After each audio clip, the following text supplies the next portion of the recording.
Honestly, the pair of them are just moany, whiny, awful, hypocritical, vile people. Prince Harry just got the royal smackdown, and not behind palace doors, but right on Hollywood's red carpet. So here's what went down. Prince Harry, who's been carving out his post-royal life in California with Meghan, thought the BAFTAs would be the perfect stage for a comeback. But then came the roadblock. Prince William. Now, as president of BAFTA, William holds serious sway behind the scenes. And when word got out that Harry might be trying to squeeze his way back into a very British, very royal event, William shut him down. Sources close to the planning say the idea of Harry showing up made some organizers nervous. Nobody wanted that heat, especially not William, who's been all about restoring the monarchy's image.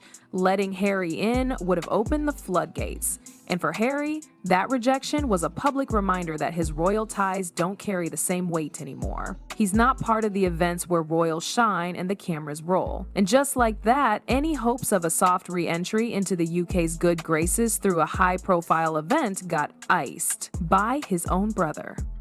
I don't know how staying silent is ever going to make things better. Wouldn't your brother say to you, Harry, how could you do this to me? After everything we went through, wouldn't that be what he would say?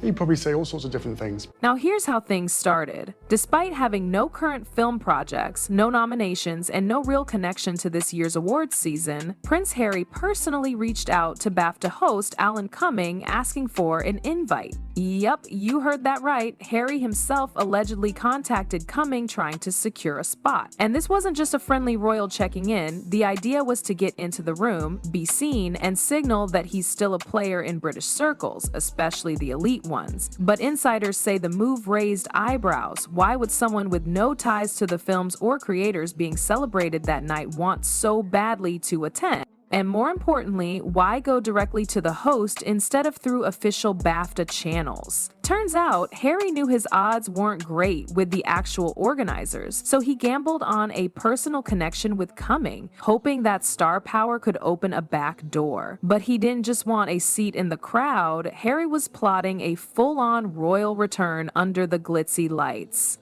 Believe it or not, the plan didn't stop at attending. Harry's team apparently floated an even bigger idea of him hosting the 2025 BAFTAs. Yes, you heard that correctly. The same guy who spent the last few years slamming the institution he left behind wanted to be front and center of a British awards show backed by that very establishment. The pitch was framed like a win-win. Harry could boost BAFTA's global appeal, add an unexpected wow factor to the show, and reclaim some of that tarnished royal image in one shot. But insiders say the response to that idea was laughable at best. Hosting the BAFTAs is a serious gig, and giving it to someone with no entertainment credentials and a history of royal drama, that was seen as risky, the kind of risk that could make the whole event a tabloid circus. Not to mention the tension it would bring with William. Plus, people couldn't help but notice the irony. Harry once complained about being used as a spare for royal duties, and now he's volunteering to be the face of a royal adjacent event? And if you thought William was going to let any of this slide quietly, think again.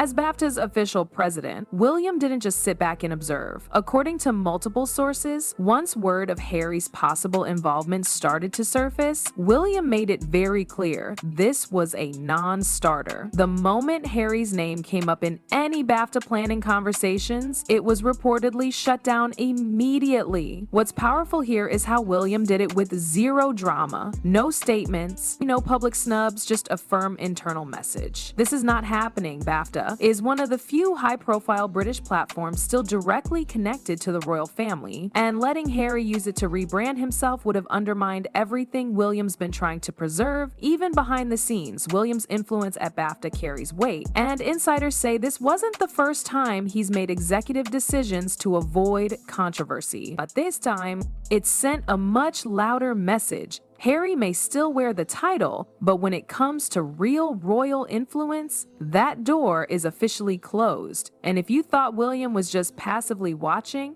think again.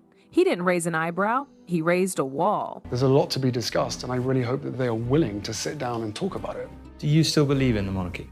Yes. Do you believe you'll play a part in its future? I don't know. According to insiders, BAFTA higher-ups saw Harry not as a fresh face or a draw, but as a full-blown narrative hazard. One source even called him a PR risk. That's not light language in an industry where image is everything. The issue wasn't just Harry's royal baggage, it was how unpredictable that baggage had become. After years of interviews, tell-alls, and side-eyes at his own family, Harry had become too hot to handle. Organizers didn't want to spend months preparing a prestigious event, only for the spotlight to shift from celebrating film to managing Sussex drama. This wasn't rejection because of politics or protocol, it was risk management. Harry had become the kind of figure who might hijack a narrative just by walking in the room. And for an industry that thrives on controlled messaging, that's a big no. When even a hosting gig doesn't make it past the first email, you're not getting ignored, you're getting erased. While Harry was making moves, Meghan Markle was nowhere in sight. Think about it. This is someone who once helped Harry. She was the mastermind behind their Oprah interview rollout, the voice behind their joint Netflix presence. Yet suddenly, when Harry is trying to inch his way back into British public life, Meghan becomes invisible? That absence says more than any interview could. She didn't lend her star power, she didn't soften the optics, she didn't even pretend to back the plan. Whether it was a decision made as a couple or just Meghan choosing to sit this one out, the message was clear. This wasn't her lane anymore. Her lack of involvement also highlighted a major shift. This wasn't just Harry doing his own thing. This was Meghan stepping away from what they once built together. And when a duo that branded themselves as a united front suddenly starts playing solo, people notice. Fast forward to now, it's quiet. Too quiet. Spotify dropped them. The Netflix buzz is fading. There's no follow-up podcast, no major streaming project in the pipeline. Even Meghan's birthday in 2024 passed with barely a ripple in the press. No public appearances, no big celebration, no Hollywood star power gathered around. It came and went like any regular day, and for someone like Meghan, that's not normal. Behind the scenes, people in the industry have started whispering that the Sussex brand may have peaked and is now slowly dissolving. Not with a scandal, but with silence. Not with fire, but with fade out. This isn't a full disappearance. It's a controlled retreat. Meghan, who's always known how to read the room, seems to be slowly stepping away from the chaos. Fewer interviews, less commentary, no flashy launches. She's pulling back, maybe to reassess, or maybe because she sees the writing on the wall. It's not just a rebrand, it's a retreat. And it looks like Meghan's pulling the plug on the Sussex show. I would love reconciliation with my family. There's no point in continuing to fight anymore. As I said, life is precious. While Harry was working the phones and floating pitches, William didn't say a single word publicly. He didn't need to. As president of BAFTA, he didn't just hear about the idea of Harry hosting, he shut it down before it could even gain traction. In that quiet decision, it spoke volumes. There was no press statement, no family drama aired, just a clean, firm rejection.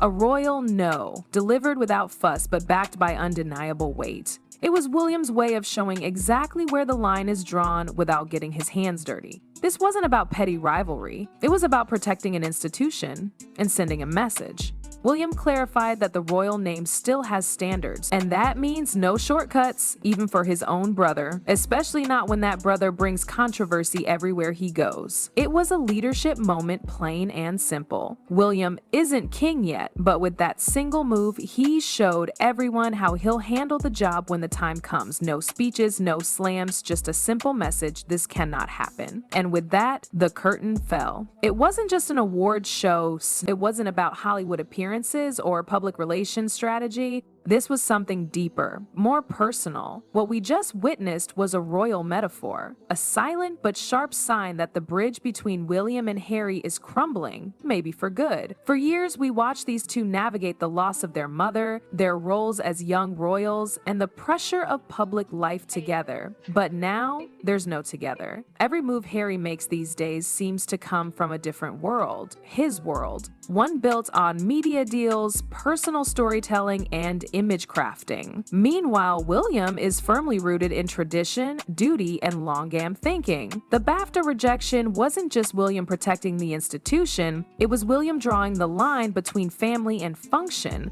between brotherhood and responsibility, and maybe even saying, we're not on the same team anymore. There were no reunions, no quiet sit-downs, no attempts to find common ground, just one royal brother quietly making a decision that left the other one out in the cold. Once united by grief, now separated by brand strategy and bad decisions. So what do you think? Is Harry being unfairly iced out, or is this what happens when you trade duty for drama? Drop your thoughts in the comments, because this royal feud is far from over.